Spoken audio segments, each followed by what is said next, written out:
Welcome to tonight's edition of the Business Beat, sponsored by Royal Fidelity. Good evening, Bahamas. I'm Biz Nov. Let's take a look at what's making business news today. It may appear as though City Markets is no longer in the business of operating 24 hours. Our news team visited the 24-hour City Market Cable Beach location on the weekend and discovered that the store now closes at 11 p.m.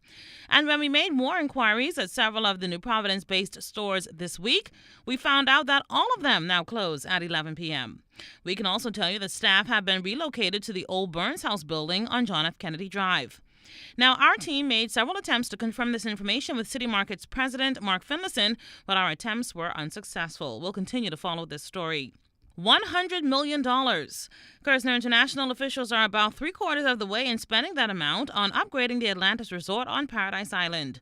Managing Director George Marcantonis told reporters Monday that those funds have been allocated to the assorted upgrades pegged last year for facilities like the new Teen Disco Crush. Meanwhile, Mr. Marcantonis noted that Kerzner International is still putting final numbers on its 2012 capital expenditure budget. Accomplished attorney Aaliyah Allen has been appointed the new chief executive officer of the Bahamas Financial Services Board effective January 1st, 2012. Allen succeeds Wendy Warren, who will remain a consultant to the BFSB during Allen's transition as the head of the private public financial organization that promotes the development and a greater awareness of the Bahamas' strengths as an international financial center. BFSB Chair Paul Winder feels strongly that Allen will provide the management skills and industry experience that are required to keep BFSB at the forefront of industry developments both internationally and domestically. From the international business scene, Italian Prime Minister Silvio Berlusconi faces continued uncertainty Tuesday after Parliament passed a key budget vote, but he lost his parliamentary majority.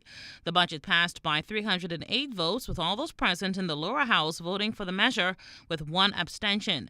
However, more than half of Italy's 630 lawmakers did not take part in the vote, a clear sign of unhappiness with the government and an indication that Berlusconi no longer commands the backing of a majority parliament.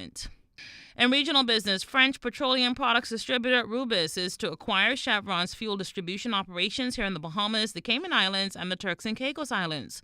The deal represents additional turnover for Rubis of $230 million for the year 2010.